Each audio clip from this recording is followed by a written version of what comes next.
All right, hello and welcome to this unboxing and unbagging. Let's see what we have here. I don't get a lot of new types of media in very often, but occasionally. Okay, now this company got in touch with me. It's actually not that company, but what happens is if you have a YouTube channel, sometimes, someone will get in touch with you from some company, and they're usually some company that, oh, what they are is they're, I don't know, like a marketing company that will find maybe the appropriate types of channels for the types of products that some company wants to push, and they'll hire that company. Occasionally, you'll get, some contact inquiry directly from a manufacturer. Okay, but it's usually the former. Okay, so anyways, I'll show you what I have here. Now, I just took a look at these one time, and I thought, okay, I can see how, I could use some of these types of things here. Okay, so anyways, I'll show you what I have here.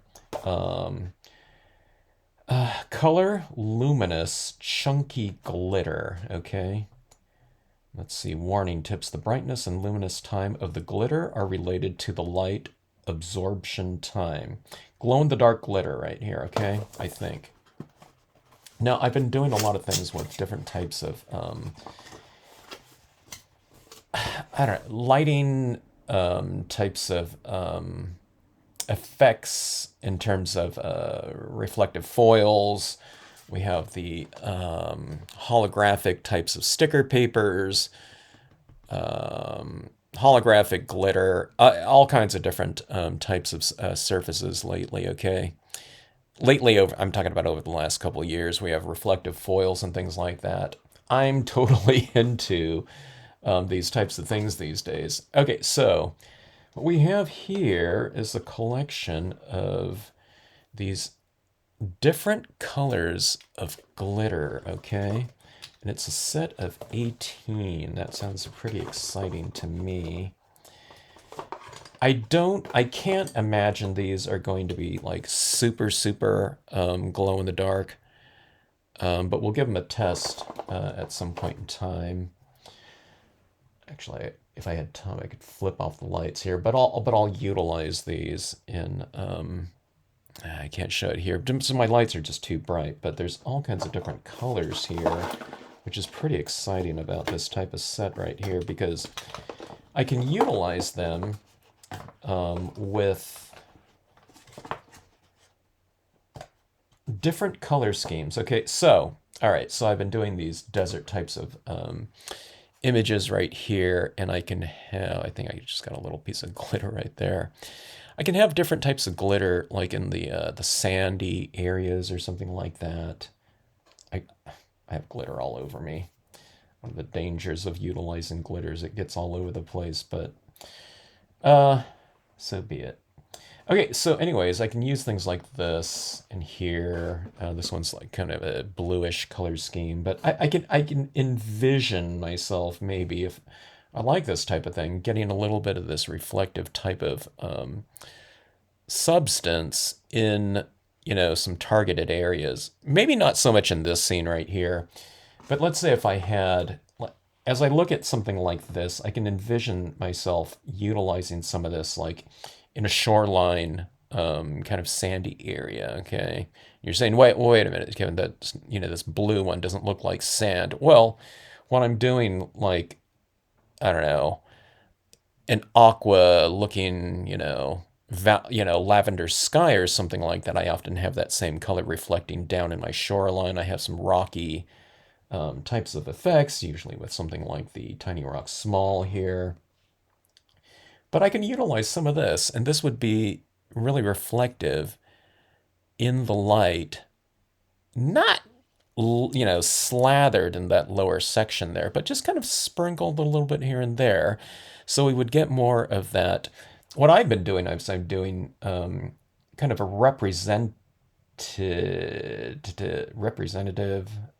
I don't know, something that represents specular light. That's light that's brighter than white. So it's a reflected type of, lighting, like, I don't know, like on this tape right here, or something like that. Okay, that's not white there. Or like on this stamp right here. Okay, so we see these reflections on here, or any type of pen. This is a black pen, but you have this light reflecting off of that surface right here. Okay, and I'm usually doing that with a white pen or something like that. So it's not truly reflecting a lot of light. I mean, white reflects light, but if we have something that's actually reflective and in a certain color, that could potentially kind of enhance that whole type of effect that we're going after. And we can do it in different hues here. So I don't know. We'll see how it works out. I'm not going to do it right here in this video because I want to just see what these things are. But these types of things, that's the thought process, okay, that goes through my head when I look at these types of things here. And one of the things about this is, I didn't go out looking for this type of thing right here because I wasn't really thinking about that. It's probably crossed my mind in the past, but I've been doing it with media like a glitter pen. I haven't used my gel pens in a while, but I do have some Wink of Stella pens, metallic paint pens in gold and silver, something like that. But I don't know if I can incorporate something like a truly reflective element like this into my pieces. I don't know. I think that would be pretty exciting. So luminous, chunky glitter right there. It's chunky, but it's still flat, as far as I know. Okay, so let's see here. Oh, okay. This is kind of cool here. Okay, so this is glass, and this is crushed glass, okay? And this, to me, is somewhat exciting because this is something that I've thought about before, which I'd like to have in my pieces. I got some gem crystal gems, okay? You see me using these clear ones all the time. They're round and they're, then that, whatever, that crystal pattern. And then I've bought other ones before, this blue one right here, and I have some violet ones. But the thing that I envision for those types of things, not really the clear one, because I use that on a lot of different things, but like those other ones, the aquamarine or violet, I kind of imagine myself, I do these cave scenes, and I imagined myself using some of those types of things like that in the cave setting. I mean, you can put it wherever you want, like in the water or something like that too, in a non-cave type of setting. But I don't know how that, I mean, it looks pretty good, and I've done it before. But I wanted to do these caves with like these gold and silver veins or something like that in there. And when you're using those crystals like that, they're all uniform in shape. Okay, so you're going to get a lot of repetition, and that's, what we have to work with. And you know what I mean? I mean, that's totally cool. And I enjoy doing that. I've put a lot of crystals all over in a cave just so it kind of sparkles when you move the card around and it reflects some light. But here's these crushed glass, and they're crushed glass, but then they're probably in some sort of tumbler. So they're supposed to be, they're not sharp, okay? So they're not going to cut you. Yeah. So like this, so it's not like, you've broken a glass and, hey, you shouldn't go touch it, you know what I mean? Because they're going to be all sharp. But see this right here? This is like, it's like little golden nuggets to me. Okay, now they had all kinds of different colors, but I can't imagine myself using a lot of them. But I picked the colors that were kind of a little bit more natural. So here's gold right here. And then there was a different type of gold. So maybe if I have like a couple different hues of gold here, I think this one was rose gold like this. But also I'm doing things like the desert scenarios now. So if I'm doing some red rock types of things, if I just have a little bit of this, it could represent some rocks that are kind of in water or something like that. Okay, because they tend to be real shiny and reflective, right? But look at these right here. And this is the silver. Here, it's interesting. This one actually has one of those I don't know, whatever insulated pieces of styrofoam right here. I don't know. I guess that's up in here too. But look at that silver right there. So I couldn't tell until right now, of course, because I just got it. But that looks really good to me. So I can totally see myself using that. So I would just put down, and it seems relatively flat. It's not super dimensional. Well, I don't know. I guess some of it is. This one's a little bit more round, but a lot of these are kind of on the flatter side. It feels, at least to me. But I could see myself just putting a few dribbles of glue here and there with, like a detailed glue applicator like this, and just dabbing it around somewhere, and then like glitter or something like that, or like you're putting on embossing, you just sprinkle it on there and just tap off the rest, and it'll capture some of these right here. So this is glass, but it's like, it feels like, it's so light, it feels like, I don't know what it feels like. It feels like aluminum or something like that. I don't know, like foil. Or it feels like, I don't know. It feels like, I don't know, it's a real kind of, it's super plasticky and lightweight. Okay, so let's see this other one right here. All right, so my caves with, precious minerals or something like that in there. And then here's this one right here. So when I looked at this color, I thought, oh, that looks pretty cool. So this is a multicolor type of thing, glass. And I can imagine this in kind of that shoreline again, when, there's a bunch of rocks in there, and they're reflecting different colors in there. So I thought this is perfect. And it's like the same size as my tiny rock small. So if I had some of these kind of little sparkly little elements right there in the shoreline where the waves are crashing, and those rocks right there on the shore, wet and very reflective, and you can see all those different types of colors in some of those types of rocks sometimes. I think that would be perfect. It'd be great for lakes too, I would think. But I don't know, I can see this type of thing used in some different scenarios. Anyways, I don't know. These things they're just fun to kind of look at now, and I realize, now that I'm looking at them too. So that's quite a bit in here. I guess, I don't know, maybe what would have been ideal. I don't know what people, I think people are using this though, like in those resin pours. So they sprinkle it in there and they do resin pour, and you have all this in there. So I guess maybe that's why you need a lot of it. It's not really for card making, I get it could be, but if it was like specifically targeted for card making, what would be really great is to have like a 18 color set, in these smaller jars of all, a bunch of these different colors right here. Because I don't know, there's like a lot of different colors in this.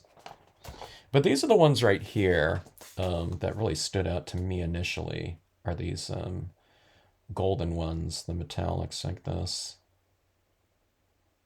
Okay, so I want to do some, I can't wait to do some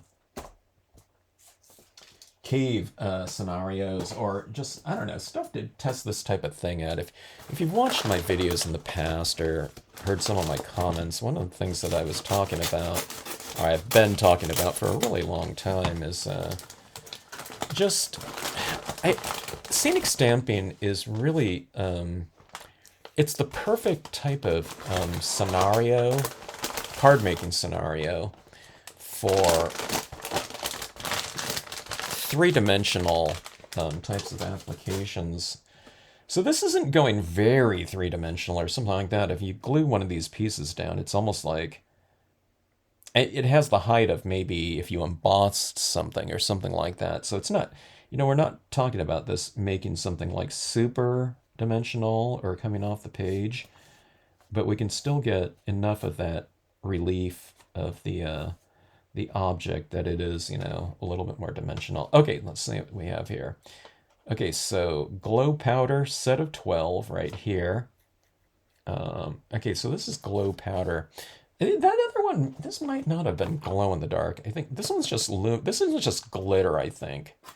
Although um, it does say something in here. This is the brightness and luminous time of the glitter are related to the light absorption time. I don't know. I'll check it out after this.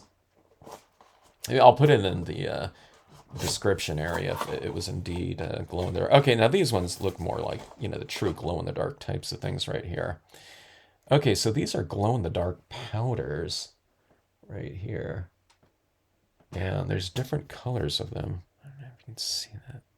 I just charged it up a little bit. Not very long, but yeah, these ones totally look like glow in the dark types of things. It looks almost like more like black light types of colors right here. But these are, it looks like a very fine powder. It looks about the consistency of something like, I was going to say like a cornstarch or something like that, but I don't know. It's a little bit more sandy than that. This thing is like really rolling around. Yeah, it's like super fine sand right here. I don't know if you can see that kind of moving in there like that. But okay, so different types of colors here. All right, so this one, we can totally do that thing with your glue. Think about things like stars, nighttime types of skies, something like this, or any one of these three, maybe. I gotta think these are glowing green. This one's a blue green. This one's a sky blue glowing powder here. I don't know how strong these things are going to be, either in terms of light retention. Some of if you use like a small amount of some types of glow in the dark materials, you charge it up with light and then you turn off the light. Sometimes it lasts like for like a second or something like that. And I gotta think these powders, if you just use it on a little drop of this, it's not going to last too long. But maybe if it lasts long enough, it'll be cool enough. Maybe what I would do is to tack some of this down. I might use a glow-in-the-dark paint. This is like an acrylic glow-in-the-dark paint here that I haven't really used too much of. But maybe, for this to be really a lot more effective, or for them both to be more effective, you just do a little dab of glue wherever you want it to go. So I'm thinking of things like fireflies, stars, that type of thing. And I don't know. I think we can get some cool little effects. I know. I go back to when I was a kid or something like that, or the kid in me now. If you had something that was a little bit more interactive, pop-up types of books or something like that, or there's books out there that have these little actual batteries in them, like the Eric Carle books. Okay, Eric Carle books. One of the books that I always got for someone when they were having kids or something like that for baby showers. I got these two books. One of them was the Lonely Firefly, I think. But on the last page, when you open it up, you get this little firefly, and it's like got this little LED in there or something like that, and it's like glowing, and it's uh, you know blinking on and off. And I really like that thing because kids always take that book and they run into like a bathroom or something like that and turn off lights and check it out. And there was this other one that had this little clicky beetle or something like that. So you open it up, and that last page, and you hear this little clicky, type of sound going off. So if you can, I don't know, you have some kind of thing like this. You want the card to be interesting in full light, but then if you have this little extra element like that, that kind of glows or something like that, or it kind of moves. That's why I like these reflection types of cards because, you know, it really encourages, the movement and interaction of whatever this recipient, the viewer of the card, to do something with it. But something like this, I don't know, when they flip off the light, they might look at it every time they turn off the lights if it's on display, if it's capturing enough light and if it's glowing. But that makes it, I don't know, it's just a little bit of extra little element of fun or a detail that could be extra cool. If you're sending something out to a kid or a grandkid or something like that too, um, if they know something like that might be in there, I think that would be really cool. Or you can do some kind of background that might be these types of colors like this, okay? And you might hide some kind of message. You can do some kind of little thing with this, and you can write their name in glow-in-the-dark powder, so you can't really see it when you're just looking at it. I guess you could if it's, it'd be a little bit dimensional, but if they, take it and go into, darker room, or when they're going to bed or something like that, they charge it up with light and they, turn it on, and here's these little, types of things like this. So, or couple this with those little sticker glow-in-the-dark star stickers or something like that. But you can do something extra with something like these, write something, or I don't know, little hidden message type of thing. So, anyways, these look pretty cool. I look forward to trying these things out. Like I said, it totally takes me back to, I don't know, being a kid, or kind of when I'm doing this, I kind of always imagine it in my head, some kid receiving this type of thing. So, Ceya, however that's pronounced, I don't know. So, whatever it is, thanks for the company for sending these out to me. I look forward to giving it a try. But, I don't know. Stay tuned for some future videos on the application of these different types of products here. So, yeah, really looking forward to it.